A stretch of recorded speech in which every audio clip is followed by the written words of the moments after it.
اس کے بعد آپ کی خدمت میں عرض کروں کہ امام کاظم علیہ السلام کی جو زندگی ہے، وعلیکم السلام، اس کے مختلف پہلو ہیں، اجتماعی پہلو ہے اور انفرادی پہلو ہے۔ اجتماعی کے اندر بھی پھر ان کا عام لوگوں کے ساتھ رویہ، حکمرانوں کے ساتھ امام کا بیہیویئر، امام کے اوپر جو سختیاں تھیں، یہ سارے کے سارے مسائل امام کاظم علیہ السلام کی زندگی سے تعلق رکھتے ہیں۔ لیکن امام کی زندگی کے اندر جو ایک اہم ترین پہلو ہے وہ ہے خدمت کا پہلو، مومنین کی خدمت،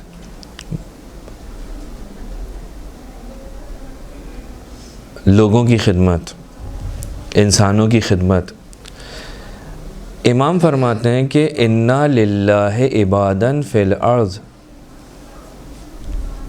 کہتے ہیں اللہ کے لیے اس زمین کے اوپر بندے ہیں، یسعون فی حوائج الناس، جو کیا کرتے ہیں؟ کوشش کرتے ہیں لوگوں کی حاجتوں کو پورا کرنے کی۔ ہم الآمنون یوم القیامہ، یہ جو لوگوں کی مدد کرنے کی کوشش کرتے ہیں، یہ کون لوگ ہیں؟ یہ وہ لوگ ہیں کہ جو قیامت کے دن امن و امان میں ہوں گے۔ اتنی اہمیت ہے اس مسئلے کی، یعنی مومنین کی مدد خاص طور پہ اور عام طور پہ انسانوں کی خدمت۔ امام فرماتے ہیں کہ حوائج الناس ہم الآمنون، وہ کیا ہیں؟ امن میں ہوں گے۔ کب؟ قیامت کے دن، جو نفسہ نفسی کا عالم ہوگا، لوگ ایک دوسرے سے بھاگ رہے ہوں گے، اپنی پڑی ہوئی ہوگی، اس وقت اگر کوئی امان میں ہوگا تو وہ کون ہوگا؟ وہ جو کہ لوگوں کی حوائج کو پورا کرتا ہوگا۔ امام معصوم کی اگر زندگی میں دیکھیں، امام کاظم علیہ السلام کی زندگی میں دیکھیں تو امام کاظم علیہ السلام مختلف طریقوں سے لوگوں کی مدد کرتے ہیں۔ حوائج ناس، لوگوں کی حاجتیں، یہ جو ہم کہہ رہے ہیں لوگوں کی حاجت، یہ مختلف طرح کی ہے۔ لوگوں کی ضرورت مختلف طریقوں سے پوری کی جاتی ہے۔ ہر انسان کو ایک جیسی ضرورت نہیں ہوتی۔ یہ حاجتیں اگر ہم ایک بنیادی طور پر دیکھیں تو 3 طرح کی ہو سکتی ہیں۔ ممکن ہے کسی کو پیسے کی حاجت ہو، ممکن ہے کسی کو اچھی رہنمائی کی حاجت ہو، اور ممکن ہے کسی کی آبرو اور عزت کو محفوظ رکھنے کا طریقہ ہو۔ حوائج الناس میں سے ہے نا، کسی کی اگر آبرو ریزی ہو جائے، بے عزتی ہو لوگوں کے سامنے، تو یہ کیا ہے؟ یہ اس انسان کو جب آپ نے نقصان پہنچایا، کوئی آپ کے پاس آیا کسی کام سے، آپ نے اس کی آبرو ریزی کر دی، اس کو ذلیل کر دیا، رسوا کر دیا، تو یہ اس کی مدد کرنے کے بعد رسوا کی مدد نہیں کی تو اور زیادہ اس کو بیچارے کو مشکل میں مبتلا کر دیا۔ لہٰذا امام کی زندگی کے اندر اگر آپ یہ تینوں پہلو دیکھیں، مدد کرنے والا پہلو جس کے 3 شعبے ہم نے کیے، ایک لوگوں کی مالی مدد کرتے تھے، دوسرا لوگوں کی فکری مدد کرتے تھے ائمہ معصومین بالخصوص امام کاظم علیہ السلام، اور لوگوں کی عزت کو محفوظ رکھتے تھے۔ امام کے پاس سرمایہ کی کمی نہیں ہے۔ امام موسیٰ کاظم کے پاس اتنا سرمایہ لوگوں کی طرف سے ہدایہ آتے تھے، گفٹ آتے تھے، تحفے آتے تھے، وجوہات شرعیہ آتی تھی۔ آپ لوگوں نے شاید وہ مشہور واقعہ بھی سنا ہے کہ وہ جب خراسان سے ایک قافلہ جو ہے پہنچا امام کی خدمت میں، تو وہ ساری کی ساری بڑی بڑی چیزیں تھیں۔ امام نے ان سب بڑی چیزوں کو ایک طرف رکھا، کہا یہ بتاؤ کہ وہ جو شتیتا نے بھیجا ہے وہ کہاں ہے؟ وہ ایک چھوٹی سی چیز تھی۔ تو وہاں پہ ایک چیز جو ہمیں دکھائی دیتی ہے وہ ہے اخلاص اور ذمہ داری۔ انسان جب پوری کرنے پہ آئے تو یہ نہیں دیکھتا کہ جناب یہ جو چیز میں دے رہا ہوں یہ چھوٹی ہے یا بڑی ہے۔ مثلا میرے اوپر اگر خمس واجب ہے، میں کہوں کہ خمس 100 روپے نکلا ہے، ارے عجیب سا لگتا ہے مجھے خمس 100 روپے جا کے دوں۔ 100 روپے آپ کی میری ذمہ داری ہے۔ 100 روپے یا 1 لاکھ روپے اللہ کے نزدیک، امام کے نزدیک ویلیو نہیں رکھتے۔ ویلیو یہ رکھتے ہیں کہ اپنا حساب کتاب کر رہا ہے، یہ اپنے مال کو پاک کر رہا ہے، کتنا پابند ہے اطاعت پروردگار میں، یہ اہمیت۔ تو وہ امام کے پاس سرمایہ لے کر آ رہے ہیں لوگ، امام خود جو ہے امام کا مدینہ میں باغ ہے، امام اس میں کام کرتے ہیں، یعنی ایسا نہیں ہے کہ امام کے پاس کچھ نہیں ہے، نہیں، امام کے پاس ہے۔ لوگ سوال کرتے ہیں کہ جی ائمہ معصومین خود کی زندگی تو ایسی ہوتی تھی، بے شک ہوتی تھی، لیکن ان کے پاس جو آتی تھیں چیزیں وہ لوگوں میں امام ائمہ معصومین تقسیم کرتے تھے۔ امام خود کام کرتے تھے، کسی نے کہا آپ کیوں کام کرتے ہیں، آپ کے پاس تو اتنا کچھ ہے۔ امام نے فرمایا کہا جب مجھ سے بہتر جو مجھ سے پہلے گزر گئے وہ کام کرتے تھے تو میں کیوں نہ کروں۔ مولا کائنات کام کرتے تھے، امام فرمایا مجھ سے بہتر ہے۔ رسول خدا ایک زمانے میں کام کرتے تھے، جتنے انبیاء ہیں کچھ نہ کچھ کرتے تھے، تو امام نے فرمایا کہ مجھ سے بہتر لوگوں نے کام کیا ہے۔ تو امام کی زندگی میں جو ایک چیز ہمیں دکھائی دیتی ہے وہ ہے مالی مدد، لوگوں کی اس طرح سے مدد کرنا کہ لوگوں کی حیثیت کے اوپر، آبرو کے اوپر کوئی حرف نہ آئے۔ مدد کرنے کا طریقہ یہ ہے، اور مالی مدد جو ہے بہت خطرناک ہے۔ اور یہ جو مالی مدد ہے نا، میں آپ کی خدمت میں عرض کروں کہ اس کی اہمیت بہت زیادہ ہے۔ مالی مدد وہی کرے گا جس کے پاس کیا ہوگی، ایک خصوصیت ہوگی جسے ہم کہتے ہیں کیا،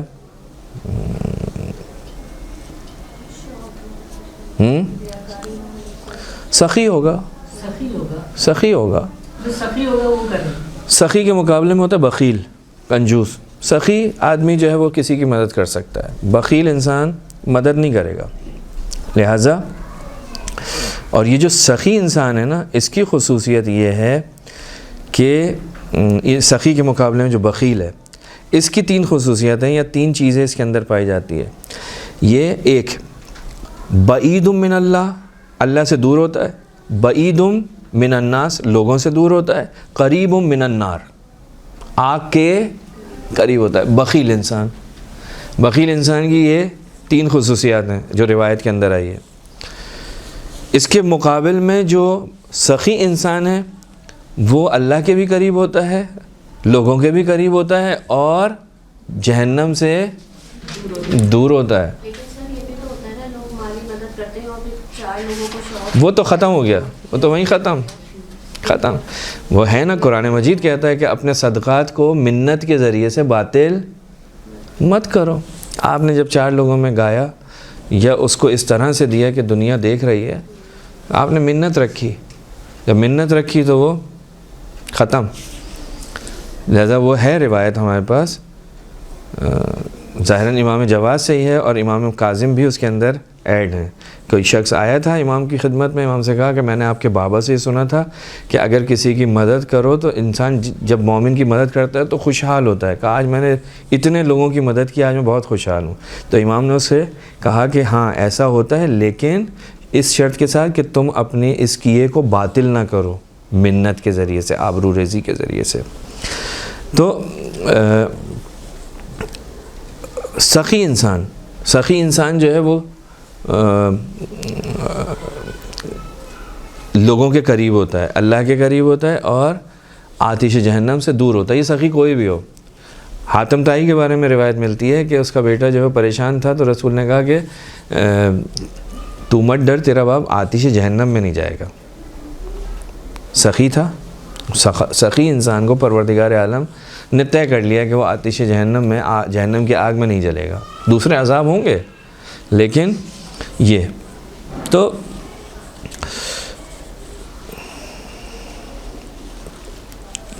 یا ایک جگہ ملتا ہے کہ جب ایمان اور کفر پروردگار نے خلق کیے برابر میں واقع تھے، تو دونوں نے خدا سے کہا، ایمان نے بھی اور کفر نے بھی، کہ پروردگار ہمیں تقویت کر، یعنی ہمارے ساتھ کوئی ایسی چیزیں آ جائیں جس کی وجہ سے ہم مضبوط اور مضبوط ہو جائیں۔ پروردگار عالم نے ایمان کو 2 پر دیے تقویت کے لیے۔ وہ 2 پر کیا تھے؟ ایک تھا حسن خلق اور دوسری تھی سخاوت۔ ایمان کے ساتھ جو 2 چیزیں ہیں جن کو پروردگار نے رکھا ہے وہ کیا ہے؟ اچھا اخلاق اور سخاوت۔ کفر کے ساتھ کیا چیز رکھی؟ بد اخلاقی اور بخل، کنجوسی، یہ اس کے ساتھ رکھی۔ امام کی زندگی کے اندر اگر ہم جائیں تو دیکھیں گے وہاں پر امام کاظم علیہ السلام ان تمام حالات کے باوجود لوگوں کی مالی مدد اتنی کرتے تھے کہ روایات میں یہ ملتا ہے کہ اس بخشش کی وجہ سے امام کو کہا جاتا ہے باب الحوائج. البتہ یہ بخشش ایک سبب ہے. مولا کی خدمت میں ایک شخص آیا اور کہا کہ مولا میں بدبخت ہو گیا ہوں. کیا ہوا؟ کہا کہ مولا جو فصل لگائی تھی ٹڈیاں اس کو کھا گئیں, سب ختم ہو گیا, برباد ہو گیا, کچھ بھی نہیں ہے. مولا نے کہا اچھا اگر وہ صحیح و سالم ہوتی تو کتنا پیسہ مل جاتا؟ کہا کہ مثلاً 1200 درہم. امام نے اس کو 1500 درہم دیے اور 2 اونٹ اس کے ساتھ دیے. یہ امام کی بخشش ہے. خطیب بغدادی کہتا ہے کہ یہ ضرب المثل تھی. امام موسیٰ کاظم کی بخشش, امام موسیٰ کاظم کی عطا, یہ ضرب المثل تھی. جیسے آج کے زمانے میں ہم دیتے ہیں نا حاتم تائی, یعنی امام کاظم علیہ السلام کے بارے میں ان لوگوں نے لکھا ہے. خطیب بغدادی کو اہل بیت کا کوئی وہ نہیں ہے. کہتا ہے کہ یہ ضرب المثل تھی. جو فقراء کو جس طرح سے امام موسیٰ کاظم دیتے تھے وہ ضرب المثل بن گئی تھی. حماد ابن عیسیٰ ایک شخص ہے, امام کے پاس آیا, کہا کہ مولا میرے پاس زوجہ نہیں ہے, میرے پاس اولاد نہیں ہے, میرے پاس گھر نہیں ہے, میرے پاس سواری نہیں ہے, میں حج کرنا چاہتا ہوں. یہ 5 چیزیں مجھے چاہیے, زوجہ بھی چاہیے, اولاد بھی چاہیے, گھر بھی چاہیے, سواری بھی چاہیے اور حج بھی. امام نے کہا کہ میں تیرے لیے دعا کرتا ہوں, پروردگار تجھے یہ ساری چیزیں دے یہاں تک کہ تو 50 حج کرے. یہ ہے امام. اس نے 1 حج کہا تھا, امام نے کہا 50 حج. اب جب امام نے 50 کہہ دیا نا تو اب 51 نہیں ہوگا اور 49 بھی نہیں ہوگا. یہ کہتا ہے حماد ابن عیسیٰ کہتا ہے کہ امام کی شہادت ہو گئی, مجھے یہ سب چیزیں ملیں اور میں نے مسلسل حج کیے یہاں تک کہ 50 حج مکمل ہوئے. 50 حج مکمل ہوئے. جب 50 حج مکمل ہو گئے تو میں نے 51 مرتبہ جو میں حج کرنے جانا چاہتا تھا, 51ویں مرتبہ, تو کہتے ہیں میں مقام جوفر پر پہنچا. یہ شخص حج کرنے کے لیے گیا تھا, امام نے کہا تھا 50 حج. یہ 51 مرتبہ جب گیا ہے جوفہ پر, سیلاب آیا, اس کو بھی لے گیا. مقصد یہ ہے کہ امام نے پہلے ہی معین کر دیا تھا کہ تمہیں یہ ملنے والا ہے, اتنا ملے گا. تو امام کے بارے میں بعض مورخین نے لکھا ہے کہ امام جو ہے لوگوں کی جو مدد کرتے تھے اس میں کم سے کم جو مدد تھی نا امام کی وہ 200 دینار ہوا کرتی تھی. جبکہ حکومت جو وہاں اس وقت موجود تھی وہ افراد جو یہ کہتے تھے کہ جناب میری حکومت جو ہے وہ اتنی ہے, بادل کو خطاب کر کے ہارون رشید کہتا ہے کہ یہ بادل جہاں پہ بھی برسے گا وہ میری حکومت ہوگی, میری سرزمین ہوگی. اور امام موسیٰ کاظم کیا ہے بظاہر کچھ نہیں.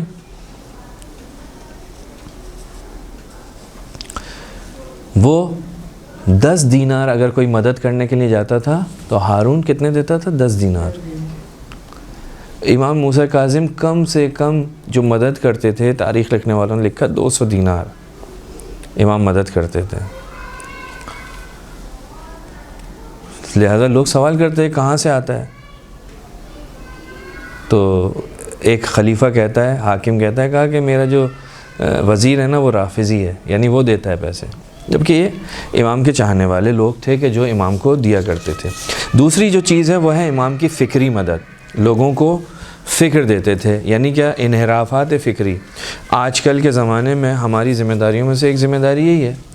امام معصوم علیہ السلام کی زندگی میں آپ جا کر دیکھیے تو مختلف انداز میں امام لوگوں کو صحیح راستہ, صحیح جہت دکھاتے ہوئے دکھائی دیں گے آپ کو. امام کے پاس ایک شخص آیا, امام سے کہا کہ امام کے پاس آیا تو امام نے کیا کہا کہ یونس ابن عبد الرحمن اس کا نام ہے. امام نے اس سے کہا کہ یہ دعا میں تجھے سکھا رہا ہوں, اس کو یاد کر لو اور اس دعا کو پڑھا کرو، اللہ سے دعا مانگا کرو۔ کیا؟ 2 جملے مختصر سے امام نے فرمایا دعا کرنا، اللہم لا تجعلنی من المعارین ولا تخرجنی من التقصیر، پروردگارہ مجھے معارین میں سے قرار نہ دے۔ امام خود یہ دعا کثرت سے کرتے تھے۔ معارین یہ ہے عاریے سے، شاید آپ نے توضیح المسائل کے اندر مسائل پڑھے ہوں، اس میں ایک ٹاپک آتا ہے عاریہ، یعنی کسی سے کوئی چیز استعمال کرنے کی جو ہم عام طور پہ آپس میں ایک دوسرے سے لیتے ہیں، عاریتاً یعنی استعمال کرنے کے لیے لی اور پھر واپس دے دی، اس میں کوئی کرایہ نہیں ہوتا، ٹھیک ہے، اور نہ ہی وہ آپ کی ملکیت بن جاتی ہے، آپ کو کوئی گفٹ نہیں دے رہا، نہ کرائے پہ دے رہا ہے، نہ آپ کو مالک بنا رہا ہے، بلکہ عاریتاً آپ کسی سے لے رہے ہیں۔ تو عاریے کی جو چیز ہوتی ہے اس کو کیا کرنا ہوتا ہے؟ واپس کرنا ہوتا ہے۔ جب انسان کسی سے کوئی چیز لیتا ہے عاریتاً استعمال کرنے کے لیے تو اس کی خصوصیت کیا ہوتی ہے؟ اس کو واپس کرنا ہوتا ہے۔ کہتے ہیں اس کا مطلب کیا ہے؟ اللہم لا تجعلنی من المعارین، پروردگارہ ہمارے دین کو دین آریائی قرار مت دے، یعنی ایسا نہ ہو کہ جو جلدی ختم ہو جائے۔ جو آریے میں چیز آتی ہے وہ تھوڑی مدت کے لیے ہوتی ہے، پھر چلی جاتی ہے۔ کہ پروردگارہ ہمارے دین کو ایسا دین نہ ہو کہ جو آئے اور چلا جائے، بلکہ کیا کہنا چاہ رہے ہیں؟ وہ ایک جملہ ہے نا، ثبت لی دینی، یعنی میرے دین کو میرے لیے ثابت کر دے، محکم استوار، ایسا نہ ہو کہ آج میں دیندار ہوں کل دین ختم ہو جائے، یہ دین باقی رہے۔ راوی کہتا ہے مولا سے، مولا یہ تو مجھے سمجھ میں آ گیا پہلا جملہ، ولا تخرجنی من التقصیر، یہ کیا کہنا چاہ رہے ہیں؟ فما معنی ثانی، یہ دوسرے کا معنی کیا ہے؟ فرمایا کہا کہ جتنی عبادت کرو اسے کم دیکھو، ولا تخرجنی من التقصیر، یعنی تقصیر سے مجھے خارج کر دے۔ یعنی کیا؟ یعنی یہ جو انسان کے اندر جو چیز ہوتی ہے نا، میں ہم نے ایسا کیا، یہ جو انسان کے پاس کوئی چیز آ جاتی ہے تو وہ غرور کے اندر مبتلا ہو جاتا ہے۔ اور پروردگار عالم سے دعا کرو کہ تم ہمیشہ اپنے آپ کو کم دیکھو، اپنے سے اوپر کسی کو دیکھو، خدا ہے، رسول ہے، اولیاء ہیں، تم سے بہتر کرنے والے ہیں۔ جب تم سے بہتر کرنے والے تمہیں دکھائی دیں گے تو تم خود بخود نیچے آ جاؤ گے۔ تو یہ کیا امام نے کیا کیا؟ امام نے اس کو پیسہ نہیں دیا، یونس کو امام نے کیا کیا؟ صرف اس کے عقیدے کی تصحیح کی ہے، اس کی مدد کی ہے۔ یا امام خود فرماتے ہیں امر بالمعروف کے سلسلے میں، کہا کہ اپنے صحابی سے کہتے ہیں کہ امر بالمعروف نہیں کرو مگر یہ کہ تم معروف اور منکر کا علم رکھتے ہو، ایک، دوسرا محبت کے ساتھ، دوستی کے ساتھ، پیار کے ساتھ امر بالمعروف کرو، تیسرا کا خود اس پر عمل کرنے والے ہو۔ اگر یہ 3 چیزیں ہیں، خود امر بالمعروف اور نہی عن المنکر کو جانتے ہو، اور دوستی میں تم جو ہے محبت کے ساتھ کسی کو کہہ سکتے ہو، اور تیسری چیز کہ اگر جو ہے تم خود اس پر عمل کرنے والے ہو، یعنی کیا؟ عالم ہو، دوست ہو اور عامل ہو، عمل کرنے والے۔ اگر یہ خصوصیات تم میں ہو تو امر بالمعروف کرنا امام سکھا رہے ہیں، فکری تربیت کر رہے ہیں۔ امام کبھی بھی وہ نہیں کرتے اس طرح سے۔ تیسری چیز جو ہم نے کہا، مومن کی حرمت کا خیال رکھنا چاہیے۔ امام کی زندگی کے اندر اگر آپ اس پہلو کو بھی دیکھیں تو آپ کو باقاعدہ دکھائی دے گا۔ ایک واقعہ صرف عرض کروں، امام اپنے باغ کے اندر موجود ہیں، کھجوریں چنی جا رہی ہیں، کھجوریں کٹ رہی ہیں، اتاری جا رہی ہیں، کچھ لوگ کام کر رہے ہیں، غلام ہیں، کام کرنے والے ہیں۔ ایک شخص ہے جو وہاں پر کام کرتا ہے، اور وہ کیا کرتا ہے؟ کھجوریں توڑ کے ادھر بھی رکھ رہا ہے، اور جیسے ہی اس کو موقع ملتا ہے کچھ اٹھا کے دیوار کے پیچھے پھینک دیتا ہے۔ ٹھیک، ایک شخص نے یہ دیکھا، جیسے ہی اس نے دیکھا دوڑتا ہوا امام کے پاس پہنچا، آپ یہاں بیٹھے ہوئے، فلاں شخص ایسا کر رہا ہے۔ امام کو اچھی نہیں لگی اس کی بات۔ امام نے کہا اچھا تم جاؤ، چلا گیا، اس کو بھیج دیا امام کو۔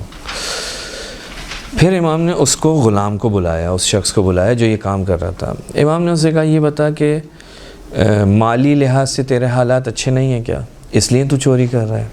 کہا کہ نہیں، مالی لحاظ سے اچھے حالات۔ پھر امام نے کہا دوسری چیز، کہا کہ کیا تیرے پاس لباس نہیں ہے، کپڑے نہیں ہیں، یعنی گھر والوں کے پاس یا تیرے پاس کپڑے نہیں ہیں، لباس نہیں ہے؟ کہا کہ نہیں، وہ بھی ہیں۔ پھر امام نے کہا کہ پھر یہ گناہ کیوں کرتا ہے، یہ چوری کیوں کرتا ہے؟ تو اس نے ایک عجیب جواب دیا، کہا اس لیے کہ چوری اچھی لگتی ہے،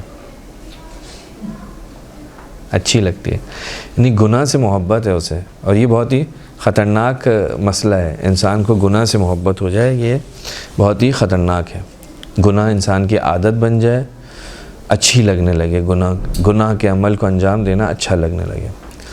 خیر امام نے کچھ نہیں کہا، امام نے اس کو اس آدمی کے سامنے ہی بات نہیں ہو رہی، اس کو واپس بھیج دیا، عزت و آبرو ہے اس کی۔ امام نے اس سے کہا اچھا یہ اجرت لے، اور وہ جو تو نے اٹھایا ہے، غائب کیا ہے، جو تو نے دیوار کی پشت پہ پھینکا ہے، کہا وہ بھی تیرا، لیکن آئندہ سے ایسا کام مت کرنا، چوری مت کرنا۔ اور امام نے نہ تنبیہ کی، نہ سزا دی، نہ اس کو، اگر آج کا کوئی انسان ہوتا تو وہ اسے نہ جانے کیا کچھ کہتا، کتنا ذلیل و خوار کرتا۔ امام نے کچھ نہیں کہا، کہا کہ وہ بھی مال تیرا، یہ تیری اجرت، آئندہ یہ کام نہیں کرنا۔ امام نے پیار سے اس کو کہا۔ تو امام معصوم علیہ السلام جو ہیں وہ اگر آپ دیکھیں تو یہ تین چیزیں امام کی زندگی میں ہیں کہ امام جو ہیں لوگوں کی مدد کرتے ہیں، اور ہم سے بھی یہ چاہتے ہیں کہ ہم لوگوں کی مدد کریں۔ اللہ کے لیے اس زمین کے اوپر کچھ بندے ہیں جو کیا کرتے ہیں، یسعون فی حوائج الناس، لوگوں کی مدد کرنے کی کوشش کرتے ہیں، اور اگر خود نہیں کر پاتے تو دوسرے لوگوں کی طرف رہنمائی کرتے ہیں جو مدد کر سکیں۔ رسول خدا نے فرمایا کہ جو خیر کی طرف رہنمائی کرتا ہے وہ بھی اہل خیر میں سے ہوتا ہے، وہ بھی اسی کی طرح سے ہے، خیر کرنے والے کی طرح سے۔ تو بہرحال یہ مختصر سا آج کی مناسبت سے میں نے آپ کی خدمت میں عرض کیا۔ پروردگار ہم سب کو امام کی سیرت پر عمل پیرا ہونے کی توفیق عطا فرمائے۔ ایک صلوات پڑھیں گے محمد والا۔